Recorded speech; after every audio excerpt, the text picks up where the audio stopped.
When you start talking about rhythms, I want somebody to show us like different kinds of rhythms that you do, you know.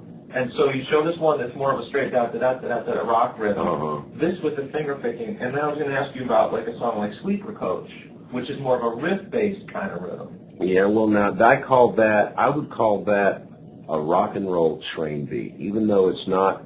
I have my own ways of looking at things. Like I call a rock and roll beat a beat that goes, you know, like I was going on earlier, which is the same as my song $400.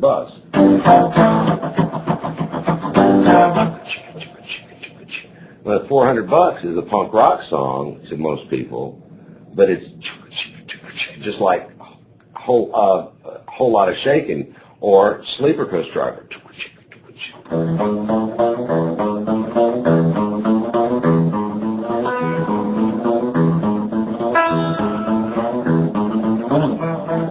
But on that one, I call that one a rock and roll train beat because I had it in mind that the drums would be doing, instead of going like a hi-hat, like a it's more of just stay on the snare drum where it goes, more of a train type of a thing. And so, you know, to me it's funny because, you know, there's an awful lot of music critics that don't think of all that. They don't know about all this stuff. They're not musicians themselves, so they don't stop and think. And so they don't realize that my song $400 is the same beat as Sleeper Coach Driver, and they'll look at those two songs like a totally different world, Sleeper Coach being a truck driving type country song and $400 being an angst-ridden punk rock song, you know.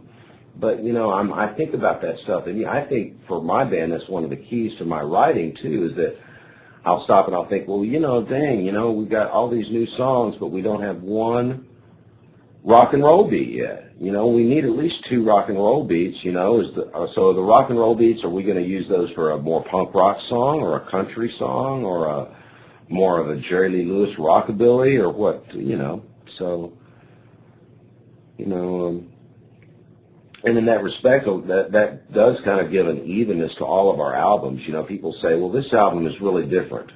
You know, and to me, you know, the song Lie Detector is a different song than the song Wiggle Stick, but in a lot of ways, to me, they're a lot the same because they're both in A, they're both that same moderate rock beat, and a moderate rock beat is where that kind of deal. And a swing beat is, you know, and so, you know, like we were just talking about Spend a Night in the Box, and Spend a Night in the Box, and I don't usually put those beats together on albums, but maybe I shouldn't worry about that too much, because it doesn't seem like people are always getting it, but Spend a Night in the Box is a swing beat, you know.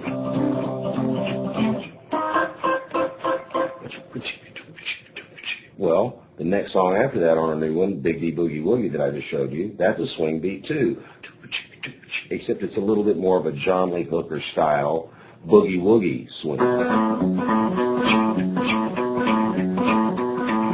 You know, and then I have some other songs that are more moderate swing beats, like maybe more of a shuffle, you know. You know, some beat like that. You know what I'm saying? Which is a swing beat as well, but not as fast in the tempo, more of a moderate. Well, so it's Sleeper Coach Driver. That was got kind of a bouncy, like when I start off with the little intro lick.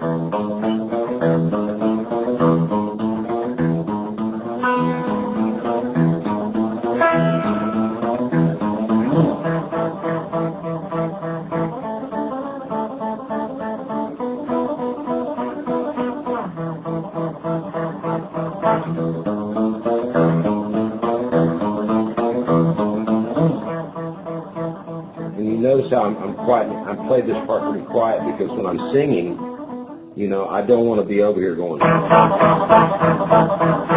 I think that's a lot of problems with a lot of bands today, you know, because you've got the lead guitar player guy, and he's so into his part. You know, I got to make sure my part sounds good. they don't stop and think that, hey, you're playing with a band, and when the lead singer comes in to sing, man, you could even not even be playing. It might sound better, but they're over there, so serious about getting their part to sound loud and everybody can hear their part good.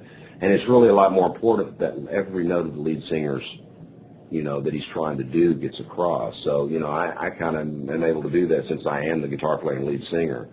So when I go to sing, I'll be playing this part, real quiet. Just trying to fit in with Scott, what he's doing on drums. And when I come in with this part, it makes it more there, Or when I come into the solo, that's another thing too. I don't like to hit a box to go to my solo. I'd rather do it with how strongly I'm playing. So, from that point of view, a lot of times when I'm playing rhythm guitar, I'm just barely kind of just making sure I'm trying to keep in time, but not too loud, I could do it loud, which is the problem with a lot of rock bands today. They think if they don't do that, it's not rocking anymore or something, and it's kind of an ego thing, really. And then the last thing, in Sleeper Coach, the solo used a whole bunch of what I consider kind of like classic rockabilly solo type moves. Mm-hmm. Do you play that solo more or less kind of the same each night? Yeah, I play that one pretty much the same as on the CD there every night. So.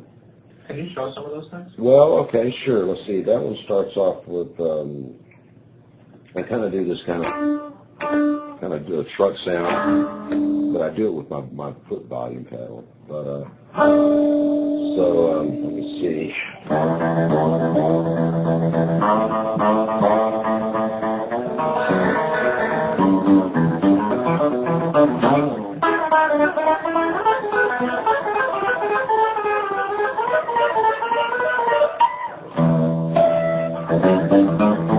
That's the first one. The second solo is.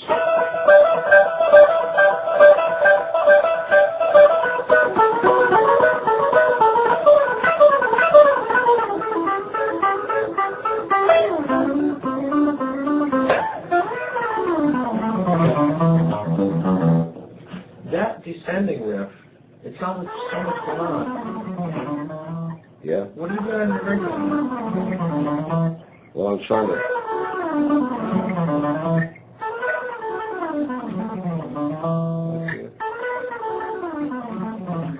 Let's see if I can slow it down for you.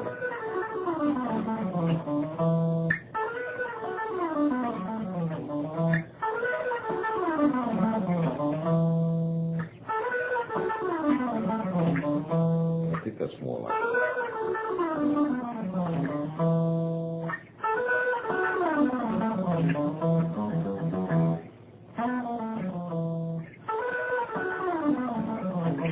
I'm giving it kind of a little flat 9-1 thing in there. The speed that we hear is you doing that kind of two-string thing on each set of two strings as you go up or as you go down? I don't know, man. Is that what I'm seeing or hearing? I guess so. There's no explaining what I do sometimes. Yeah, if you learn to do this little lick here, actually, like that I was showing you, that can lead you to playing some fast things all over the scale.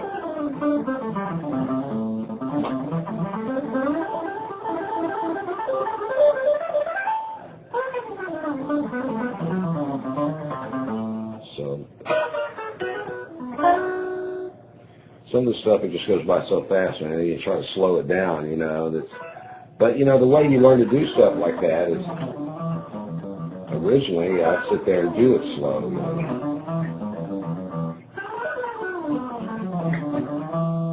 That's the only way to really get it tight, is